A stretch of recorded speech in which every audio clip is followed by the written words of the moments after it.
We're back with Kathy Ireland. Has it been hard to balance marriage through all of this? Your husband's a doctor and a fisherman. Yeah, my husband Greg's an ER doctor, commercial fisherman, fishes for lobster. It's tough. Balance, I can't say that I always have it.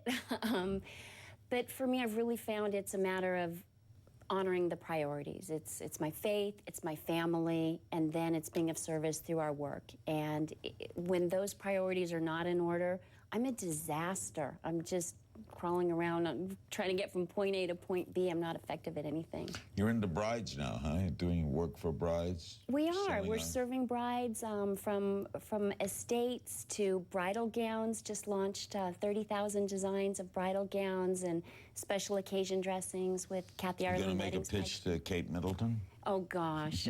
She certainly doesn't need my help. But what an extraordinary young woman. And that's going to be a spectacular wedding. All right, a recent Pew Research Center study showed that nearly 4 in 10 Americans think marriage is becoming obsolete.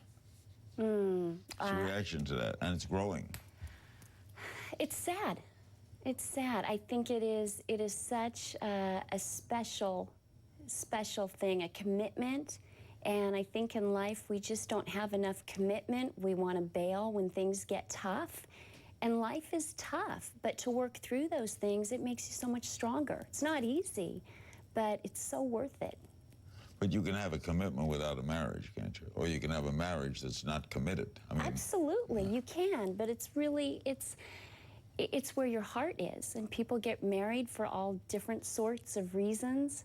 But I think it's having that commitment that you're going to be with that one person for the rest of your life. How do you balance faith in all of this?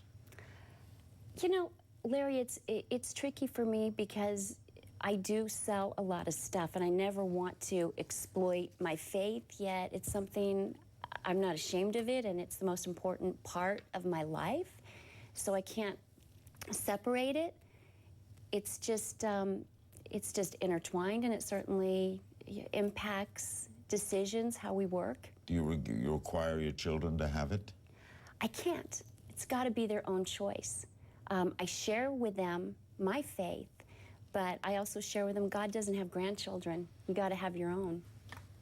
And you've also not only need to figure out for yourself what do you believe in, but why? Why do you have the values you have, and have conviction for it? Because those values will be challenged. And if you can't articulate, if you can't think of why you stand for what you do, you're going to fall. In the world you live in and the world you came from, you must know many gays. Do you have any problem balancing that with what your religion may teach you about it?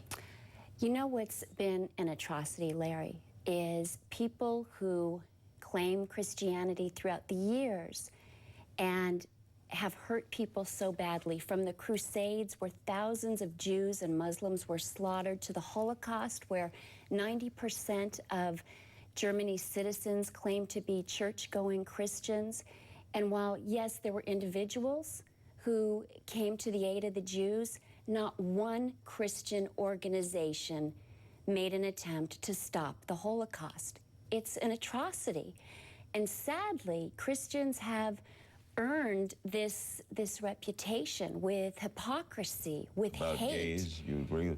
Like bullying of gays. Bullying is horrible, and we have to fight against it. We have to fight against it. Isn't it hard, though, when much of your faith teaches it as a sin? It teaches us not to judge.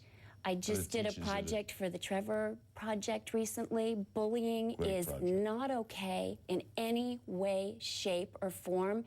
And it breaks my heart when I see adults doing it. And what does that say to kids? I've been bullied, and it's a cyberbullying. And it's people dehumanize one another. I work with a very diverse team. And we get it from every angle. I get attacked for my faith. We have attacks from people who hate gays. It is an atrocity, bigotry. I mean, we're just a mix. We're a melting pot of people. And I love being with people who are different from me. You get great dialogue, great debate, great people who don't share my faith. I love to hear what their thoughts are and their beliefs. And it's, I think it makes for really healthy debate and conversation. Well said. Earlier this year, there was some nasty internet and media comments about your behavior while interviewing stars on the red carpet at the Oscar. Some suggested you weren't sober. Some said you looked pregnant. There seemed to be a wave of attacks on you. Right. Want to respond? Take well, the sure. chance. The sober thing, that made me mad because I'm a mom and we have kids, and that couldn't have been further from the truth. The pregnancy thing, hey, I'll take that. I probably had a few too many snacks that day. You know, it's... Well, do you regret? I didn't see it. Did you do something that you were sorry about? No. I actually responded to, the thing that made me really angry was somebody was promoting violence. They sent a tweet saying that the person who hired me should be shot. And I responded back that is just not okay. And some people said, why don't you just leave it alone? And I said, no, when someone crosses the line, if they're doing this to me as an adult, look, I'm a big girl, I can take it. But what's happening to kids out there? What kind of attacks are going on there? Were they criticizing the way you handled the interviews? I mean, what were they criticizing? You know what? I honestly don't know. I mean, they can take shots at me, but if they promote violence, if they're promoting things that are not good, the bullying, that's not okay. But as far as with their actual, I mean, everybody's entitled to their opinion, and I'm good with that. That's okay. More with Kathy Ireland. We'll talk about her friendship with our friend, Dame Elizabeth Taylor, when we come back.